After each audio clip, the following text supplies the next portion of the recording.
Hello guys, my name is Bismarck Silva and welcome to my channel. And today I'm gonna make this video in English. Actually, I've made a similar video in Portuguese. You can find around here. And I'm gonna make the same video but now in English. And the main point of it, first of all, is just because I wanna make videos in both languages. It's good for me to practice. And another thing is, if you've watched the first video, you can rewatch this video and see how much you can understand, like like using like comprehensible input, because you already know the context from the first video and it can help you out.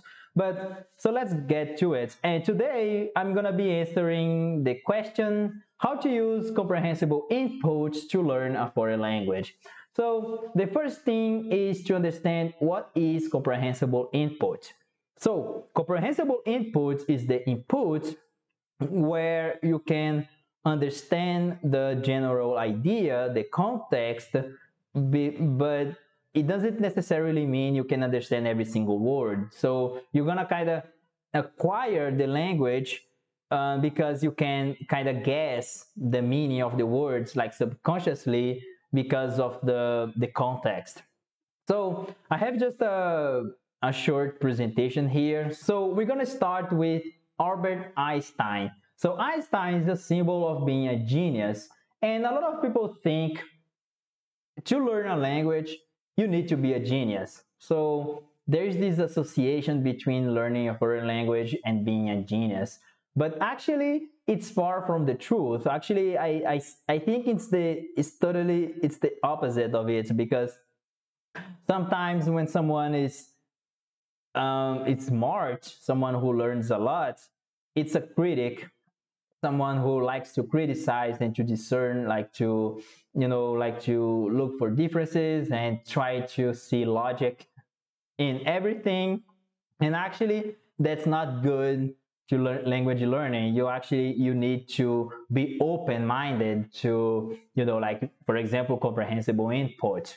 Another myth is about studying. So you have to take a course or go to school to learn a foreign language, and that's far from the truth. And here in Brazil, we have this running joke where, like, at school we learn just the verb to be, and we actually don't learn anything in Brazil, and we just say that, okay, you just the verb to be. So you do not need to study English. And the third thing, sorry, so you need to travel to another country to learn a language. So this one is not actually a myth. In fact, if you go to the country, you're gonna learn faster, but it's not exactly because you're gonna absorb the language. Say you wanna learn Spanish and you go to Mexico, it doesn't mean you're gonna just absorb the language like osmosis. Actually, you do learn the language faster because you have more motivation and you have more opportunities to talk and to communicate. So that's the whole point of learning a language. Think about it. What is a language? A language is a tool for communication. Otherwise, how could you like express your thoughts? Because people cannot read the other people's minds. So you have to use this tool to talk to people, like using words or using gesture or writing. It doesn't matter. So that's the goal of using a language. And so you have to use the language to learn the language. So you just learn a language by using it. And so again, you should not study grammar. Why? If you want to learn a language, your focus should not studying it, because studying a language like grammar, like academically, it's like studying physics, chemistry, or biology. It's a subject. What it means? It means like to study physics. So say you want to learn physics, you need to know already the language. Like you're an English speaker and you want to learn physics, you need to know English to learn physics. Otherwise, how could you learn physics? Because the subject it's taught. So think like this: the language is like a medium through which some subject or some knowledge is transferred to your brain. So grammar is like this: it's a bunch of rules and a bunch of terminology, but it's not the language. It's just a mirror. It's just something you can help you understand how it works. But when you're talking, when you're using the language, you don't have time to think about the grammar when you're talking. So actually, you can study grammar. I do like grammar, but I study grammar. Say I want to learn like French. I study French grammar in French. So it's like another subject. So that's the point. So you learn your language, you gotta find compelling content, something you want to learn, and you learn like the language. So the language is just a byproduct of your interest in a specific content. So, in fact, you must acquire the language, and you acquire the language by understanding messages. So, just by understanding the message, you can acquire the language and the grammar structure because it's something more subconscious. How? Comprehensible input. So that's the main point of it. So that's what I want to share with you guys. What is comprehensible input and how you can use it. So the word input. So input, so comes the word in. It means things that goes into your brain. So say reading and listening. So reading, you use your eyes. You can also use your hands if you're blind, but you usually use your eyes or your ears to listen. So that's input. Conversely, output it's what you produce. It's like the language production. In this case, like speaking and writing. So writing is related to reading and speaking is related to listening. So one, they're like both sides of a coin. I'm just gonna give an example like how I learned French. And French, it's kind of similar to Portuguese. So at first, it's not that hard because like the reading part. So I start already like reading the book Le Petit Prince, the Little Prince, and after that, as I developed my reading skills and also reading some the news like from France, I started to watch some YouTube videos like with daily conversation, like how are you, how are you from, like greetings and useful phrases, things like that, things like that. And then I started like studying. I was listening to things about especially personal development and language learning. So like français authentique in French. Just to show you guys, that wasn't because, of course, like the français authentique, they teach or he teaches some like grammar, things like that. Not grammar, but some vocabulary. But he does that in French, and it has subtitles. So I was actually using the reading skills I developed in the previous phase and use it to understand the phonetics, because French, it's really different. It's really hard like to understand. So I was like developing my ability to understand what they're saying by reading the subtitles. And after that, I started to use more Netflix and Easy French. But it's important to say it's not like exactly just a progression. Of course, it is a progression because this one, when I was in this phase, like the intermediate phase, of course, I was using more like these kind of things, like with subtitles and someone is speaking more slowly. But it doesn't mean I wasn't using some Netflix too. Of course, it was harder, but you have to like go back and forth. The point is now I still watch some videos of him, but not exactly with the idea of improving my French listening skills, because it's already good enough. He speaks really slowly, and I use more Netflix and Easy French to keep improving my French. That's just an example how you can use it.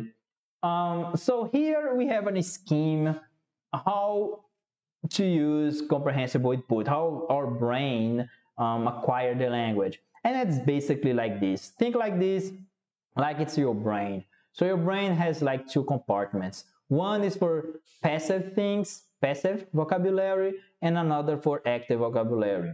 So here we have like the sea of information, what is called the compelling content. So it's something that's interesting for you and it's comprehensible. But otherwise, if it's not at least a little bit comprehensible, you won't understand. It's gonna make you anxious.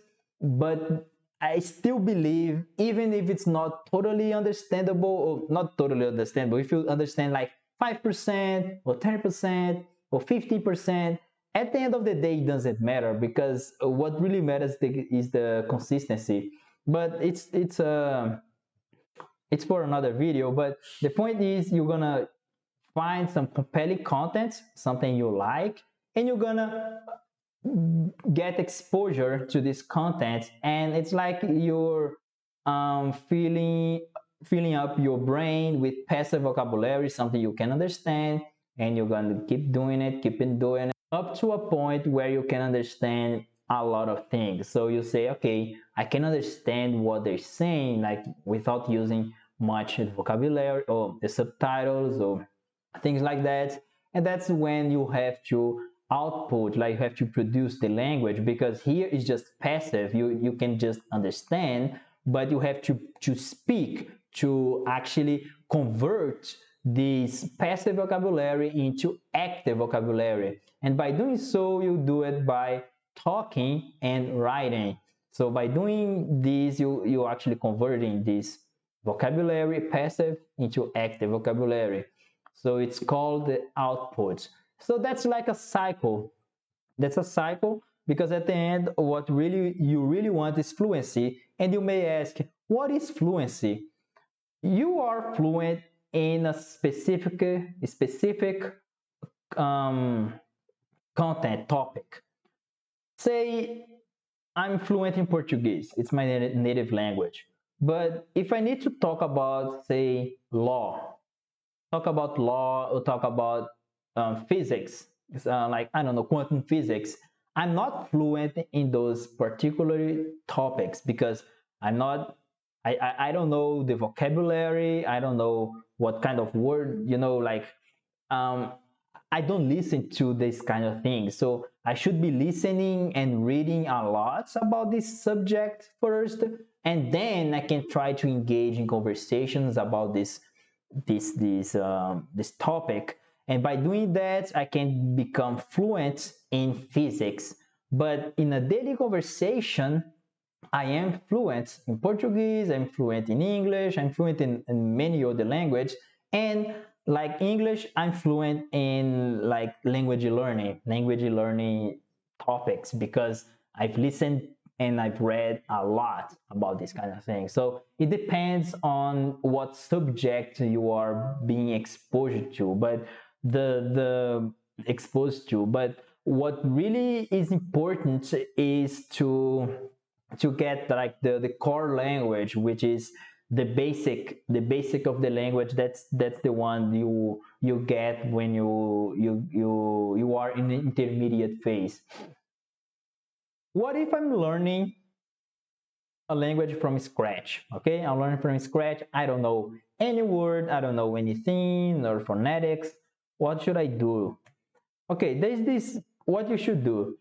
Okay, one thing I think people should do. So say you want to learn Spanish or French.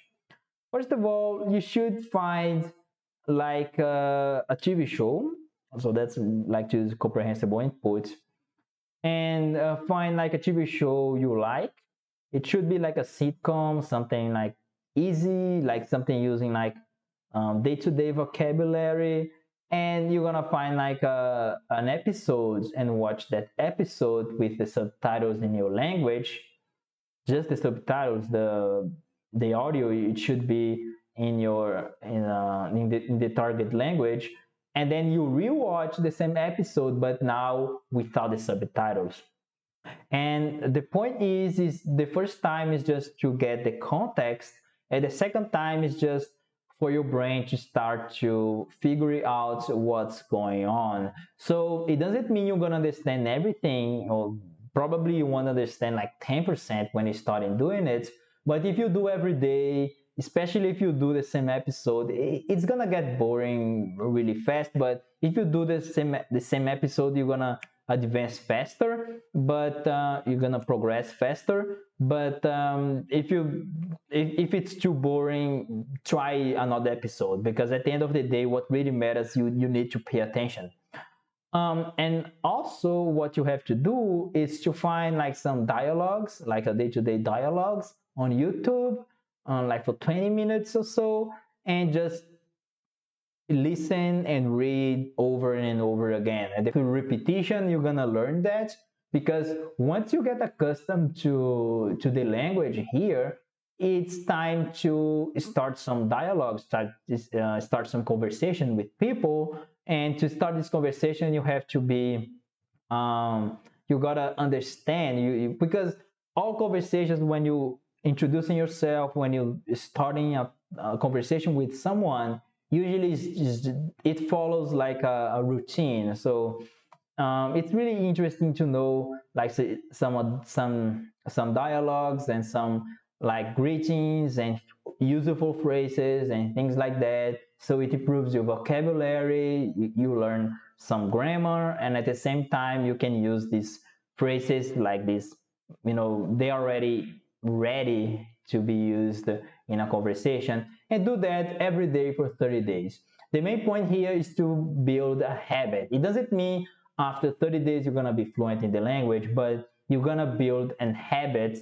And if you like, I don't know, you spend like 3 days without doing this activity, you have to stop and like start again until you have completed 30 days without any like daily, without any an excuse, um, you know. And if you say you spend like 3 days without doing this activity, you should stop and retry again until having done like the whole 30-day period. So it's really important to do for 30 days every single day, because the point here is just to build the habits. Because once you build these habits and you keep doing it, it's just a matter of time to acquire that language. Okay, guys, so I hope you could learn something. Of course, it's just an overview about language, how to use comprehensible input to acquire language. But as you can see, I've used that with English, and here I'm talking like in front of a camera and trying to teach people in a foreign language, a language that I up to the age of 22 I could only speak Portuguese, and yet here I am, and it is possible even if you are an adult. It's just a matter of time and being consistent and put the time in. Okay, guys, so that's the end of this video. It was just an overview, and yeah, so if you have any questions, let me know. Check it out. Other videos, most videos in this channel are in Portuguese, but if maybe I'm gonna keep posting some videos in English. It's gonna be good for me because I can practice my English, and at the same time you can give me some feedback what I should improve, if I mispronouncing a specific word, or if I making like some serious grammar mistake or anything like that. So let me know, because improving is really important. You should not be afraid of making mistakes. It's part of the process. And thanks.